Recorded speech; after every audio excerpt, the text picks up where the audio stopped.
This is how we should work together. Yeah?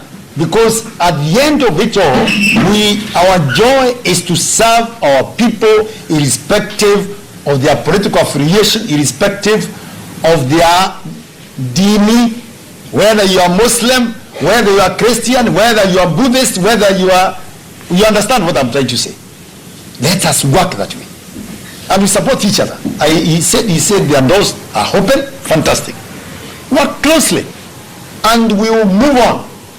He talked about total support, and I like that one. There can be, you go to certain counties where people think they are operating a parallel government. They are completely separate from, and they have nothing to do with the national government, but it's not the case when I listen to him. So let's work together, and even the fact that you can come, I want to repeat that, you can come at a such notice. That's being Muzalendo, a good Kenyan. We are not full of egos. That I should have been given a notice of 1 week.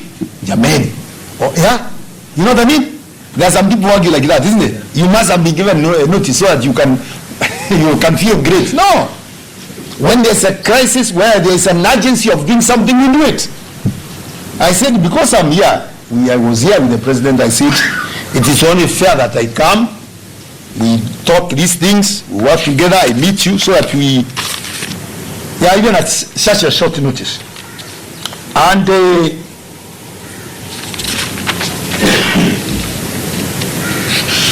I want also to thank Kijaramba for saying that he has consistently visited the county commissioner's office. That's not also very common. Keep it up. And you have talked about these pieces of land. I'm happy that you met. Please, where you meet regularly, and you've said you have written letters and you communicate the minutes of your meeting, we'll do our best to address them. Is that okay? Yeah. We believe we must work very closely and address these problems. And so even the National Land Commission, all these government agencies and intergovernmental agencies, we must work closely together. Because we cannot talk about squatter problem in the coast, no.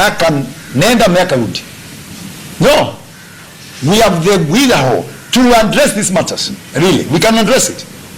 These matters can be addressed as long as we are willing to sit down and think very hard. There are very many ways of compensating people for land. Many ways. That's why we want to come with a law, hopefully in due course, a bill, which we hope that Parliament will approve. So that, yes, compensation will be made easier. It will not be made very difficult by some of us who are very speculative. Watu wakisikia kuna fununu, standard engage in railway inapitia mahali, they go and buy land there, hata kujenga wanajenga makeshift houses there, so that they hike the prices, So we are saying no, that should not happen. We will come up with a system that will prevent that. That's number one. And secondly, you don't necessarily have to be compensated with money. Chapa is good. Sometimes it's called vitamin hem, vitamin money. It is good, of course. It will make you smile all the way to the bank. But the other ways you can compensate. You can compensate with another piece of land. It can be done with another alternative piece of land somewhere. On government boat. That can be done. Why not?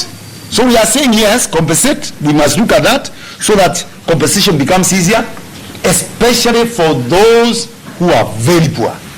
And he was reminding me, the same thing, where you are saying you go to a place where people are squatted, and you find very beautiful houses, some apartments. It's not a poor man who has gone there, surely. Jamen, those people can afford to pay, isn't it? Walipe hiyo pesa, so that the poor man or woman can be taken care of.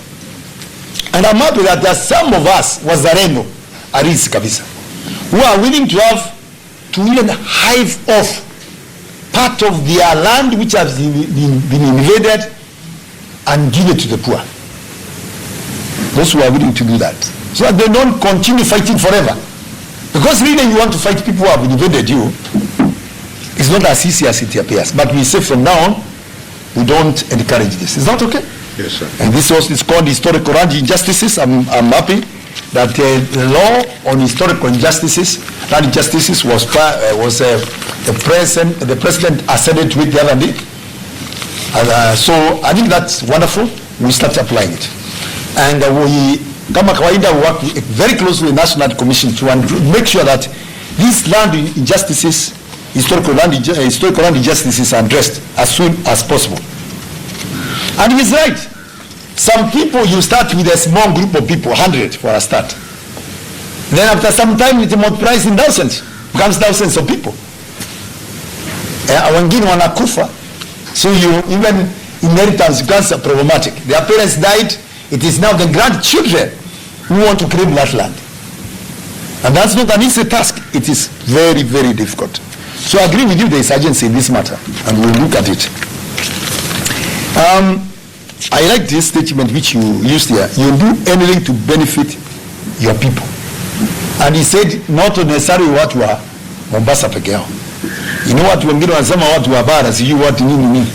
Yao Kenyans. Some of us own land in some other places. I come from Meru, Mount Kenya East. I come from there, but I own land in some other places. Yuko Kitengera, mahali pengine. But I don't see mwenyeji hapo. Because I'm a Kenyan, we should be able to own land anywhere without being stigmatized as coming from a specific area. Jaramba, ama niaji bwana. And so I like that one. It's good.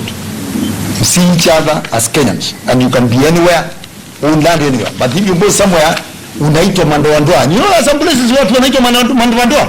Silikuwa ni madam. Sema ukweli. Mandoandoa. Hakuna watu mandoandoa Kenya. Watu wetu. Mnasikia? There's nothing like that, mandoandoa. Or you go to some places in this country, I want to mention unaulizwa, how is Kenya? You know the ones I'm talking about? Hapana, after all these many years of independence, we all belong together.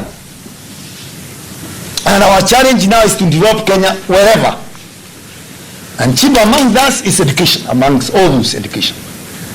So this government, if you haven't been told, I was the Minister for Education the other day, and we said from last year, it hasn't been happening all these years. Examination fees for standard 8 candidates and Form 4 candidates will be paid by the government of Kenya. Over 3.5 billion shillings every year. One makofi imeenda wapi? Every year. This is not a walk in the park, it's a lot of money. A lot of pesa. A lot of money.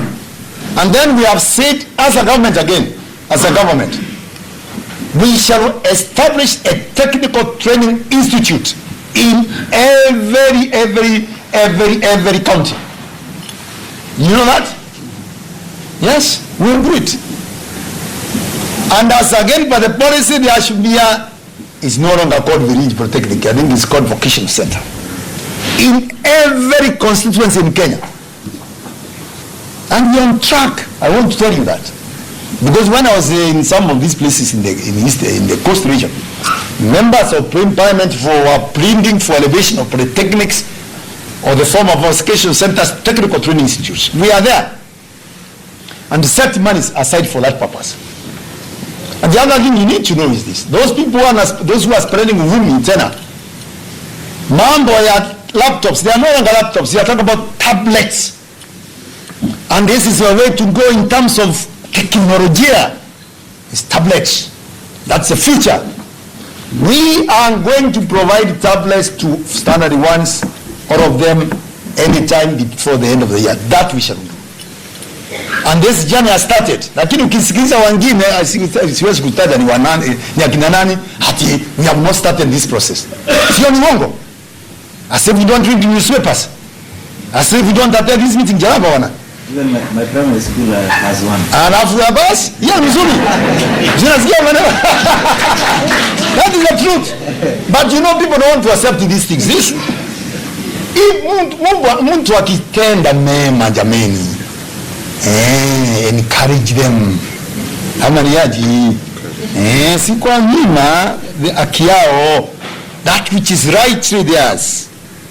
You know, you only motivate others and appreciate others, they want to do even better, isn't it? finally, the person in charge, Bwana Were, Simama, he has given me a memorandum here, and thank you very much, my brother. Be seated. So he has spoken on your behalf, my and I wanted him to comment, but since I have it here, it is true, I understand you have a serious shortage of staff. We'll do our best, Bwana, elsewhere to do what we can. All right. Number two, I understand the space here is scanty. It is less, it's constrained. And listening to the PS and Kawuo here, you, together with the county commissioner, I think that's a matter you need to address somehow, particularly storage facilities, the latest, those cabinets, you need to think about the space, all right? Here you have a problem of a vehicle. They need an additional vehicle. Kawuo, what is going to happen? You give them a vehicle? Yeah. You'll be given a vehicle. And Kawuo amesema, why you are not happy? I love you, she's smiling. Who's smiling? You are going to get a vehicle. Staff welfare. I think you have a point here. The staff, members of staff, we have agreed with the PS where you are complaining, when a county commissioner, please. Where these people, whether they go to work in Huduma Center, whether they are invited somewhere field work, I think it's only fair that they get what is dutiful theirs. Their allowances were paid.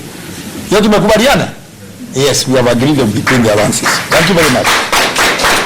Because I understand they haven't been getting these allowances.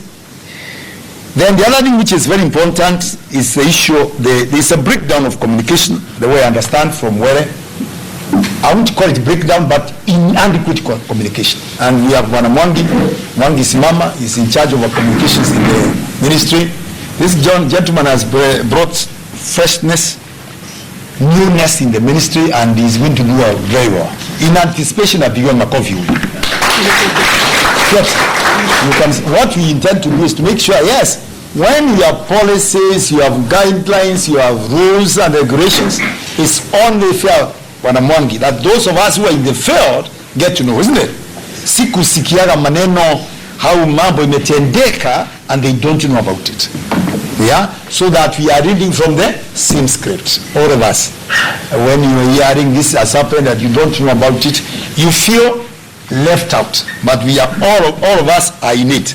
Yeah, and if I may go back to the issue of staff, it is incumbent upon you. I hope you do this regularly, County Commissioner. Please encourage this. Your staff within the county. First of all, you meet with the senior ones once a month. And even amongst yourselves, before they have a county meeting, I want to challenge you, Wanawere, and your team. Meet all these members of staff, senior and sometimes the members of staff, from time to time. Hear their cries. And it's not enough. Strategize. Let them give you ideas on how to solve these problems. And once that is done, give us copies of your minutes, the minutes of your meetings. Again, you can also brief me, so that we know what your concerns are and we will do our best to address them. Is that okay? I don't know, since when you are last year at your meeting, you may find that where hasn't been meeting you very often. Even this physical planning section, of course, devolved, even if it's devolved, whatever it is. We need to meet from time to time. Can we agree on that? Yeah. Because none of us is less important than the other. We are all important. And unless and until all of us are satisfied, we cannot move an inch. But I've looked at the offices. I think we have done. Now in Manyanga, you have maintained them. They look very clean, wonderful. Keep it up. Yes, keep it up. There are some places you go and you find dust and dust everywhere. You find files in funny places, on the floor, see you wapi. You find documents which should have been removed from the walls. Kitambo, a calendar which is 30 years old is on the wall. 30 years.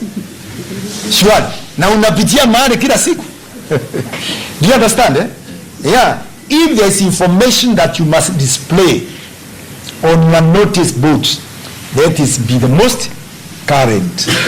Let us not behave like dinosaurs in the discharge of our duties. Hiyo ni sawa?